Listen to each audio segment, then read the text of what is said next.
明朝洪武8年的一天，魏国公徐达惊出一身冷汗，因为他得到消息，有人要暗中谋杀自己。俗话说，一将功成万骨枯。徐达作为明朝开国第一名将，征战多年，杀人无数，仇人自然很多。然而这次的刺客却来自朝堂。原来徐达麾下有一位看门人，名叫福寿。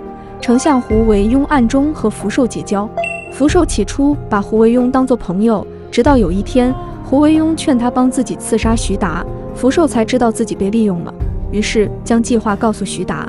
徐达得知后不禁一阵后怕，从此对下属严加管教，处处防备胡惟庸。作为中国历史上最后一位丞相，胡惟庸在明朝的知名度很高，他所引发的胡惟庸案是洪武4大案之首，同时也拉开了朱元璋屠戮功臣的序幕。那么历史上的胡惟庸到底是怎样的人呢？他所引发的明初第1大案究竟冤不冤呢？根据明史，胡惟庸是亳州定远人，朱元璋攻打河州时，胡惟庸前来投奔。胡惟庸从1355年投奔朱元璋到1367年回南京，除了最初的2年外，有近10年的时间都在地方为官。作为明朝后来的丞相，胡惟庸毫无疑问是有治理才能和经验的，这也是他后来能担任丞相长达7年之久的原因。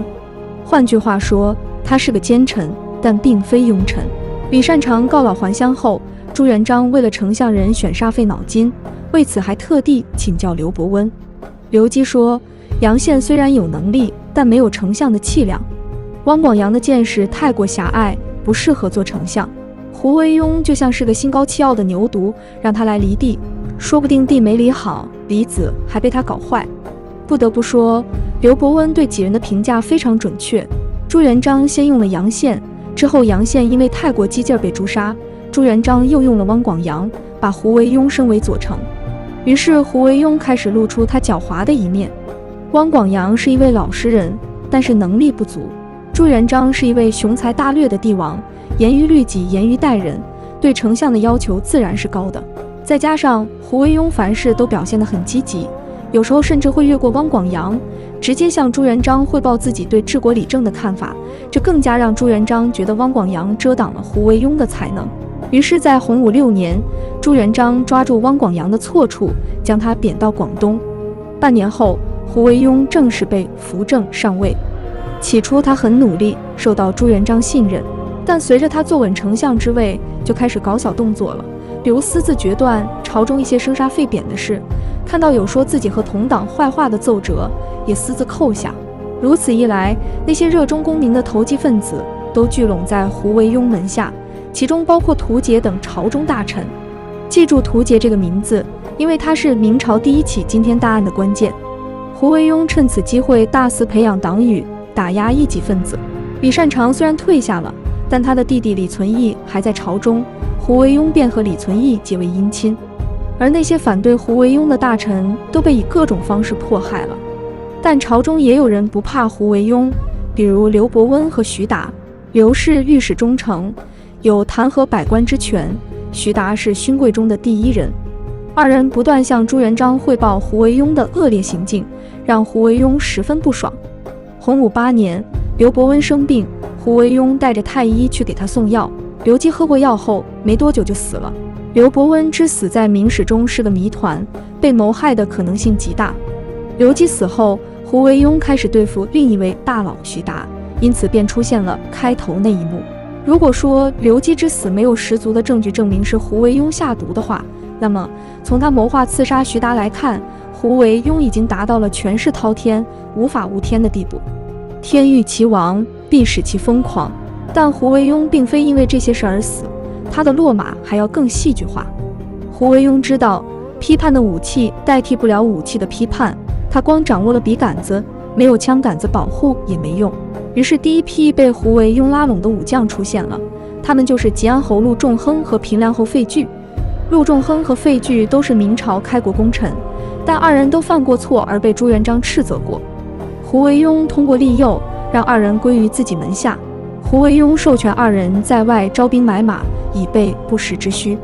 另外，胡惟庸还派明州卫指挥使林贤以出海平寇为由，暗中和倭寇联络，让元朝旧臣封季暗中给蒙古人写信，要和北元里应外合。为了尽快收服朝中勋贵，胡惟庸希望借助李善长的余威。于是胡惟庸找到李存义，让他暗中游说李善长，并承诺将来事成，将淮西之地尽数封给李善长。李善长当时的回复是：我老了，等我死了，你们好自为之吧。李善长虽没有被胡惟庸诱惑，但他犯了一个致命的错误。若干年后，这个错误直接导致李善长被朱元璋灭门。胡惟庸虽然奸诈，但他懂得谋定而后动。当他一步一步暗中准备的时候，一场意外的车祸直接打破了朝堂表面的宁静。明朝洪武12年，胡惟庸的儿子在闹市中乘马车疾驰，混乱中坠马而死。胡惟庸怒不可遏，将驾车的车夫当庭处死。胡惟庸没想到，这一场车祸直接断送了自己多年的谋划，更使自己付出了惨烈的代价。原来胡惟庸之子本就作恶多端，如今他又当众处死车夫，引起了民愤。朱元璋龙颜大怒，命他为车夫偿命。胡惟庸想用钱息事宁人，但朱元璋没有答应。如此，胡惟庸有些害怕了。他回到家中，立即通知御史大夫陈宁、忠诚图杰等心腹，告诉大家准备起事。就在陈宁、图杰二人到处派人通知准备造反的时候，朝中又发生了一件大事。当年9月，东南亚的战成国派遣使者前来朝贡，胡惟庸没有将消息上报，私自接见了外国使者。不巧的是，这一幕被宫里的宦官看到了。朱元璋因此更加愤怒，胡惟庸赶忙把责任推给礼部。朱元璋为了彻查，下旨把相关官员都审查一遍，结果拔出萝卜带出泥，查出图杰有变卖官家妇女的罪状。朱元璋立即下旨关押图杰。图杰大骇，为了戴罪立功，他将胡惟庸谋反的事情抖搂出来，满朝骇然。朱元璋顺着他提供的线索，很快查出了胡惟庸、陈宁等人谋反的证据。于是朱元璋以雷霆手段杀掉了胡惟庸和陈宁等人，并灭了他们的九族。然而真正让人震惊的并不是胡惟庸被灭了九族，而是这桩胡惟庸案像一部未完待续的连续剧，续集比第一部更让人震惊。由于胡惟庸被诛杀相对突然，他的很多同党并未暴露，例如当初秘密为胡惟庸招兵买马的陆仲亨和费聚，当初以平海寇而领兵出征的林贤，替胡惟庸给北人送信的封季，还有胡惟庸的亲家李善长的弟弟李存义等。俗话说，是福不是祸，是祸躲不掉。洪武18年，在胡惟庸案爆发后的5年后，有人告发李存义曾是胡惟庸的党羽。朱元璋看在李善长的面子，没有杀李存义，而将其流放崇明岛。次年，林贤通倭之事爆发，朱元璋这才知道，原来胡惟庸还留有这一手。于是林贤被灭了九族。